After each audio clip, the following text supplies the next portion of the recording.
Metalhead trolling flies. You saw that huge lightning trout, a couple big rainbows.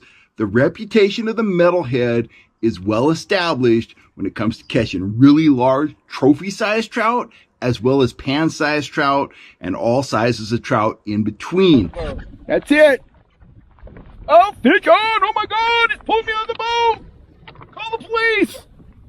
Oh boy, that feels like a real fish, guys. Oh my gosh. Wow. He is putting up a tussle because he's turning the kayak. I'm not turning it. He's turning it. Keeps turning me towards my fishing partner. Oh my gosh. Oh man. Man, that fish got some power. Oh my God, he's pulling drag. Oh my gosh. I'm not even close to him yet, guys. I like him getting back over there. He's back over by my rudder. I want to see what this one looks like. Oh, he looks pretty darn big. That's how he looks. He looks like he feels big and not happy. Oh my gosh. What a rainbow. Oh, that's a big fish, guys. Oh my gosh. Got him in the basket. Woo! Oh man. We'll take that, and he's off the hook. Look at that, guys. Look at that big old fish. Beautiful. Awesome. Power dive. Going back. Now, I get a lot of questions about rigging metalhead trolling flies, and I'm going to break it down for you right now. So, the number one way that we like to rig them is we like to rig them on 10-pound test fluorocarbon line. Use a Palomar knot. I cut off about 36 to 40 inches of leader material. So I tie the fly on with the Palomar knot. Then, that hook is sharp, as you can see. Then, I slide on an action disc with the stem pointed towards the fly. No bobber stops, nothing in between. I run it right on the nose of the fly. Up here, I just put a simple loop in the leader. We call that the naked rigging with an action disc. We'll troll that anywhere from 1.5 to 3.5 miles an hour. Probably 1.8 to about 2.3, 2.4 is our most common speed. You can fish this at any depth. You can put a little trolling weight on a top line, fish it a foot beneath the surface. You can take it up to Shasta in the dead of summer. You can put it on the downrigger. You can dump it down, 100 feet.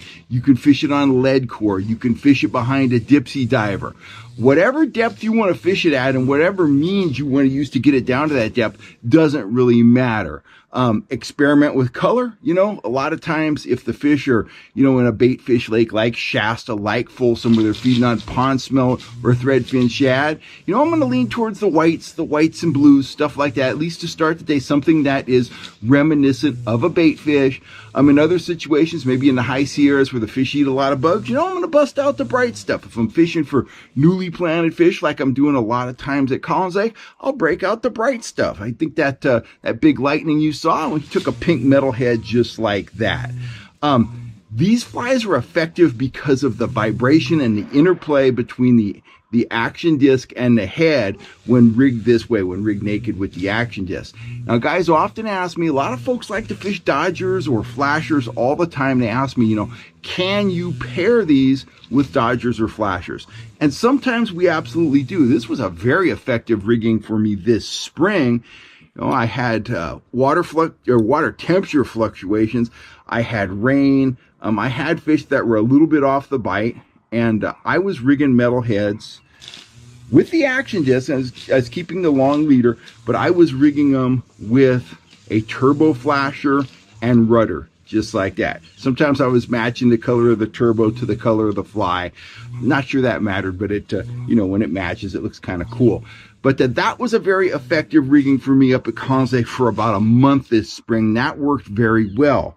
Now, if you're at a lake like Shasta or Folsom, where, you want to use a Dodger, you're in big open water, you're fishing deep, maybe you're fishing down 50, 60, 70, 100 feet deep, and you want to pair a metalhead with a Dodger, here's how you want to rig that fly.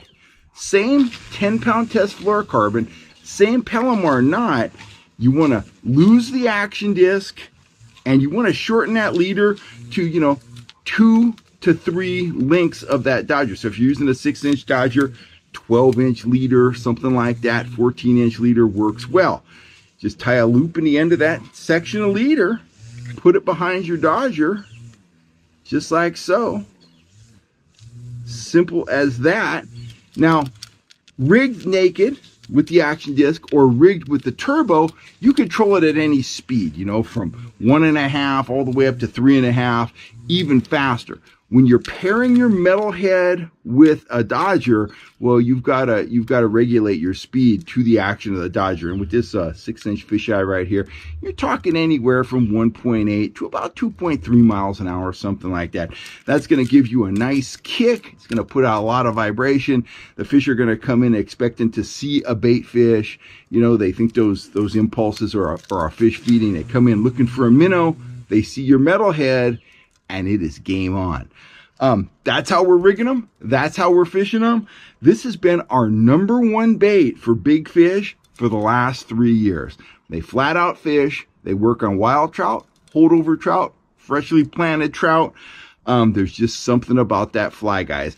I probably have a metalhead in my spread 90% of the time when I'm out fishing, just because they are a trophy fish catcher. They don't always catch the most fish of the lures I'm pulling on any given day, but very often they catch the biggest fish of the day. I'm Kel Kellogg. Thanks for all the support. I will catch you next time right here on YouTube. Get some metalheads and get your trout on. Thanks a lot, guys.